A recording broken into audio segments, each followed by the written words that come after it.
Welcome back to the Perek Project. What would you say are the foundations that society needs in order to function well? I think with all our technological advances, this is still a question that we grapple with nowadays. So Mishnah 18, the last Mishnah in chapter 1, in fact, Rabbi Shimon ben Gamliel tells us what society needs in order to function well. He says, on three things the world stands. And you may remember from one of our earlier podcasts that we had that already. We had a discussion about the three things that the world stands on. But this Mishnah is focused more on what society needs. What is the basis for a functioning society? So you ready for the answer? He tells us three things. He says, number one, justice.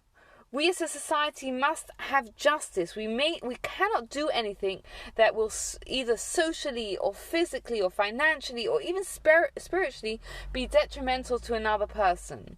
But he's also telling us, don't be a stickler for truth, right? Don't be a stickler for the exact law. For example, if you find an item and according to the strict letter of the law, you don't have to return it, but you can go above the letter of the law and still go for it. So that's number one. He tells us justice. Number two is truth.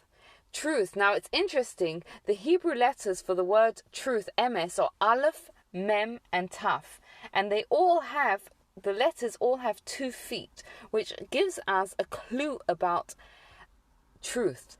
Each of those letters have stability that comes with having 2 feet, as opposed to the Hebrew word for falsehood, which is sheker, shin, kuf, and resh. They all have one foot of those letters, and it's telling us that truth is the basis of any relationship, whatever it is, business, friends, spouse, parent and child. Truth is the foundation, and the Torah expects us to be truthful. Even misleading someone else is not considered truthful. And I'll give you an amazing story that illustrates it. So Rav Safra was once praying, and a business person came to him because he wanted to make a business deal. So he offered him a deal, and Rav Safra was praying, so he couldn't answer. So he just didn't answer, and the business person understood that silence as, oh, Rav Safra doesn't like my deal, so he upped his offer. And Rav Safra was still silent, and then he upped it again. And Rav Safra finished praying, and he said to him, I agree to the deal. But he said, but I'm going to go with the first offer you gave me. He says, because in my heart, I accepted it. And I have to be true to what was in my heart. What a level of honesty and truthfulness that is. But truthfulness doesn't just mean to say and talk truth, but it also means to live a true life and to live according to the true path that God has shown us. And the third thing he says is peace. Peace is number 3, because peace has to be founded on justice and truth. If you make peace, for example, with people that are corrupt, that's a terrible thing. It ends up compromising our values. So peace has to be founded on justice and truth. Peace, the word shalom, comes from the word shalem, complete. Because each of us, within us, we have conflicting desires and needs.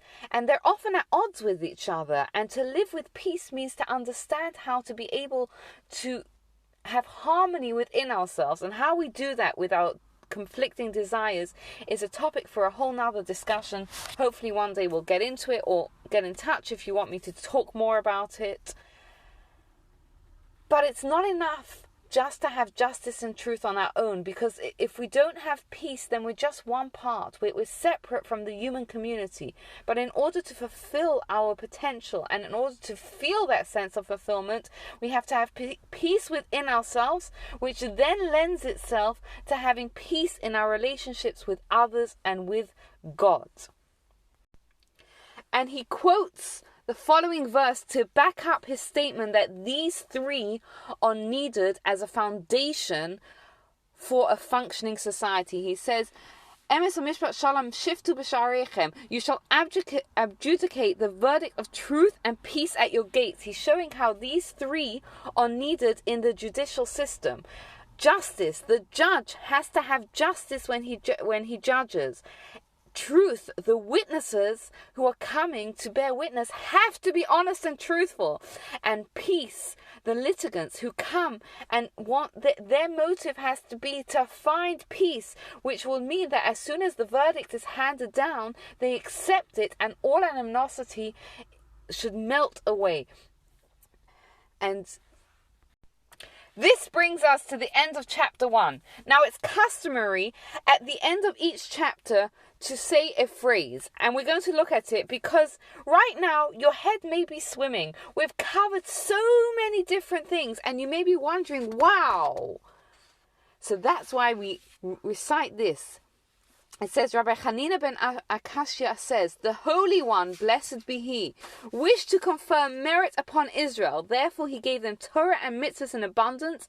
As it is said, Hashem desired for the sake of Israel's righteousness that the Torah be made great and glorious. Just at the moment where we may be feeling like, whoa, this is a lot to absorb, we remind ourselves that this is for our benefits. Hashem, God gave us loads of mitzvahs. And in fact, some of the mitzvahs that He gave us are things that we would do anyway. For example, there's a mitzvah not to eat bugs. Most of us aren't eating bugs either.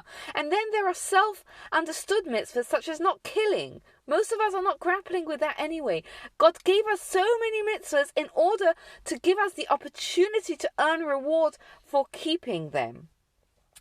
In fact, there is a beautiful story, and I think this resonates so much with so many of us, that a young guy came to Reb Mendel of Kotsk, who was his rabbi, and he said to him, Rabbi, I've got a job. My life is so busy. It's terrible. I don't have time to learn Torah. I don't have time to do mitzvahs. I don't have time to achieve my potential. And so many of us can feel like that life bogs us down. And Reb Mendel answered him and he said, no. He gave him this mission. He said, Hashem gave us so many different mitzvahs in order that we can understand that we can fulfill our potential in many different circumstances. It's not just about fulfilling your potential, but whatever circumstance you are, there are mitzvahs and there are ways to fulfill your potential. And also, mitzvah means connection. Mitzvah is about connecting us to God. And each of us has a different way of connection. So God gave us so many different mitzvahs so that each person can find that mitzvah that really, really resonates with them. So I'm going to leave you with this. What is your mitzvah that really resonates with them, that sparks your soul and connects you to God? Thank you so much for listening.